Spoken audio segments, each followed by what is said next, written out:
Kokius batus pasirinkti rudenį vaikų darželiui? Darželio viduje siūlome rinktis sandalus. Turime tinkačius ir berniukam, ir mergaitėms. Taip pat verta apsvarstyti tekstilinės šlepetes. Renkantis lauko avalynę, galime pasiūlyti šiltesniam orui sportinius batelius arba sportbačius. Turime modelius su Gore-Tex arba be šios membranos. Kalbant apie lauko avalynę, netrukus bus lietinga ir vėsiau.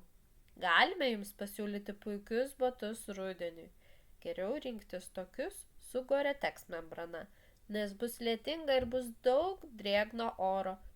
Todėl galite būti tikri, kad jūsų vaiko kojos išliks sausos, kai vaikščiosite po šlapią žolę, balas ir panašiai.